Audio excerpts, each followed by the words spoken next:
हमारे नौजवानों का भविष्य नहीं बेहतर होगा उससे। इस चुनाव में हम आपसे निवेदन अपील करने आए हैं। हमारे जितने नेता यहाँ बैठे हैं और मंच पर जो हैं और सामने भी जो हैं, आपसे घर घर वोट मांगने आए हैं। आपसे मैं भी अपील करने आया हूँ, निवेदन करने आया हूँ, इस चुनाव में हमारी मदद करें।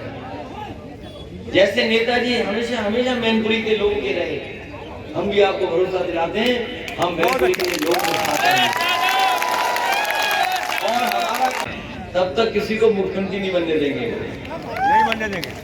वो भी बाहर के हैं, उत्तराखंड के हैं, यूपी के नहीं हैं, जो परिवारवाद का आरोप लगाते हैं हम लोगों पर।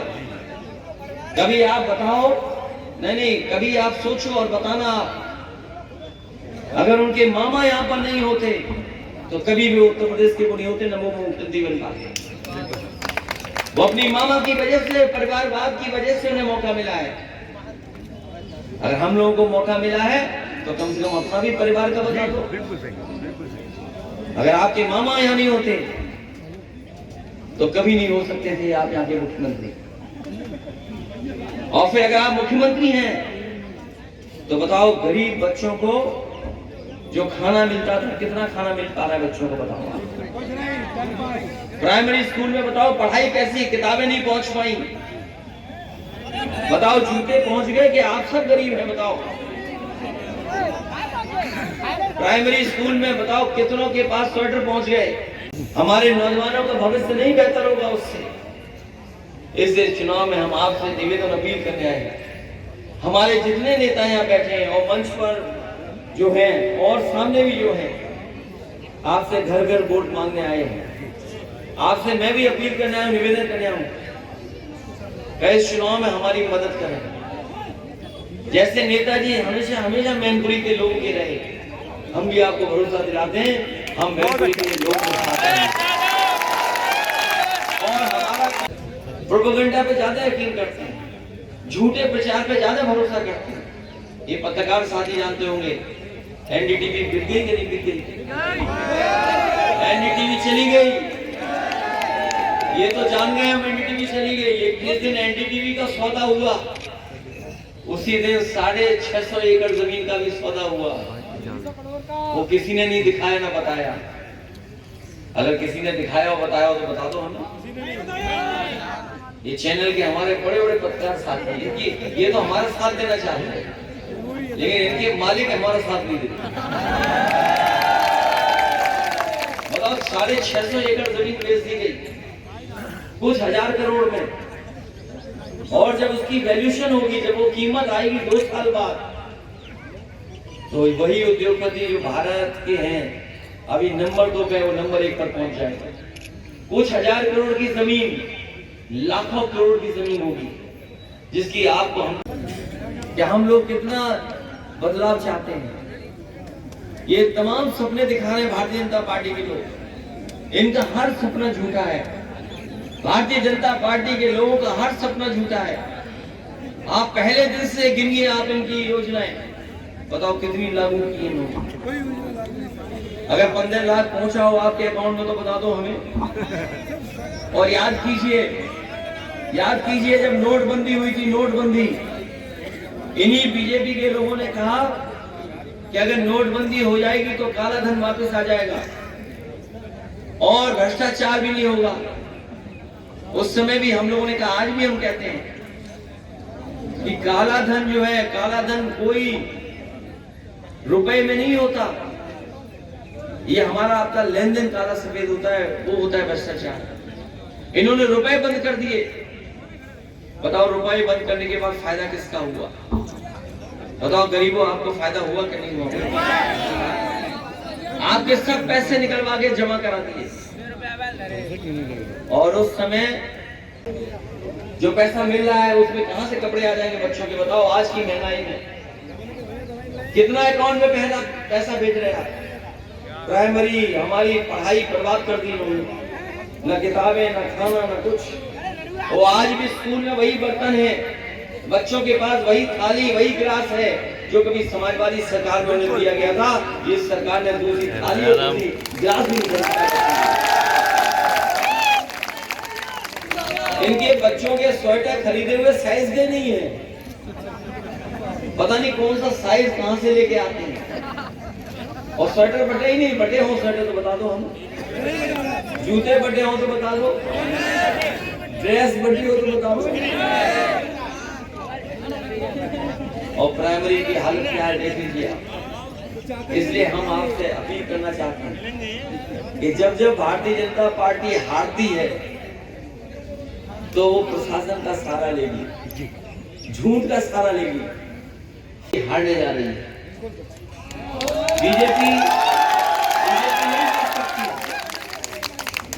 और इसलिए नहीं जीत पाएगी क्योंकि वो जानते हैं कि हर विधानसभा इस बार समाजवादियों को जिता रही है। नहीं,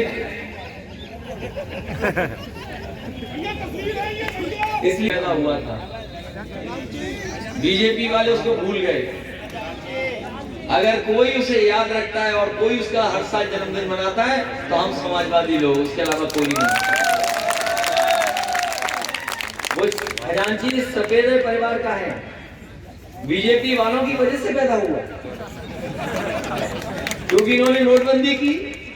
वो माँ बैंक में गई, लाइन में लगी, पैसा नहीं मिला, उसकी वजह से वो गर्भवती थी, बच्चा वहीं पैदा हुआ और बैंक वालों ने, हम लोगों ने उसका नाम खजांची रख दिया। तो बताओ नोटबंदी किसने की? बीजेपी ने की।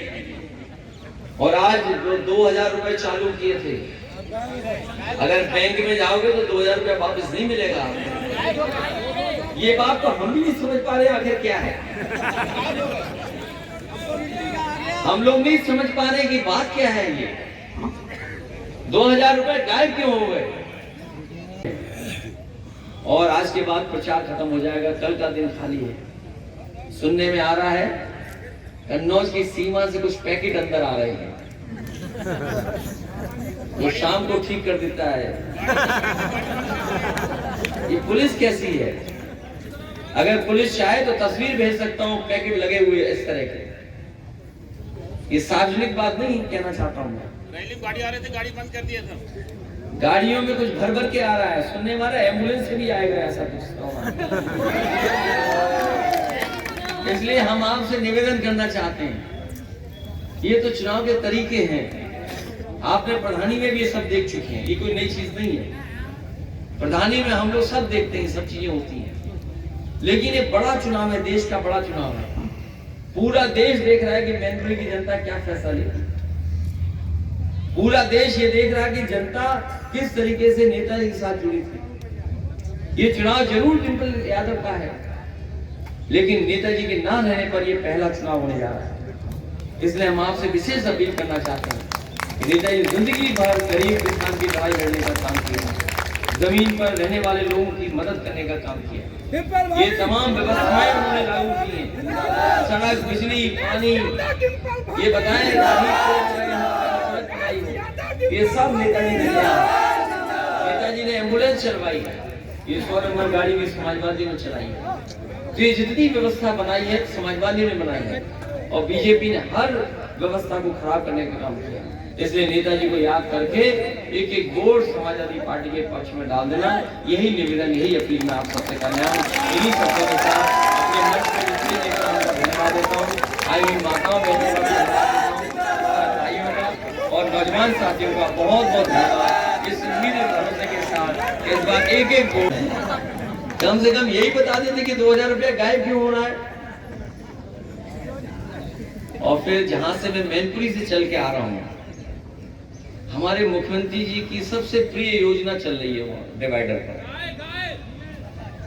मैनपुरी से चल के आया हूँ, हमें पूरी सड़क पे सांड ही सांड दिखाई दी।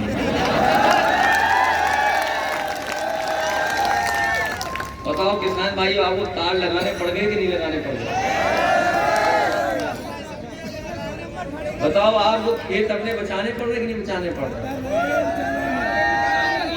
कम से कम मुख्यमंत्री जी आए थे तो यही बता देते कि सांडों से कैसे बचेगी मैनपुरी, या हमारे खेत किसानों के कैसे बचेंगे। सोचिए ये हालत है, बताओ आज। और बीजेपी वाले ऐसे ही करेंगे, हमें आपको उलझा देंगे और बंबई जैसी जमीन बेच देंगे किसी अपने प्रिय लोगों को, और हम और आप लोग उलझे रहेंगे छोटी छोटी चीजों में और बड़ी चीजें पहुंच जाएंगी किसी और के पास। इसलिए इनसे सावधान रहिए। अगर इनको पहचानना है तो सबसे पहले इनके सोचिए कि झूठ बोलते हैं। देश की राजनीति में अब सबसे ज्यादा झूठ बोलने वाला अगर कोई दल है तो वो भारतीय जनता पार्टी है, कोई दूसरा दल नहीं है। जब भी इनका भाषण सुनोगे कहेंगे राम राज्य लाएंगे। आपको रोका किसने कि राम राज्य नहीं लाना है? आपको जहां जाओ कहते राम राज्य लाएंगे। बताओ दिल्ली की सरकार कितने साल से है? 8 साल से है कि नहीं है? और उत्तर प्रदेश में 6 साल लगभग होने जा रहे हैं। बताओ 8 और 6 कितने हो गए? 14 साल हो गए। अब राम राज्य तभी आएगा जब भारतीय जनता पार्टी का सफाया होगा। बताओ किसने रोका था इन्हें? प्रधानमंत्री आपका, राष्ट्रपति आपका, मंत्री आपके, एसओ आपके, सीओ आपके, डिप्टी एसपी आपके, डीएम आपके। कौन बचाए जो समाजवादियों का है? बताओ आपको कौन रोक रहा है राम राज्य न लाने को? और राम समाजवाद है, वही राम राज्य है।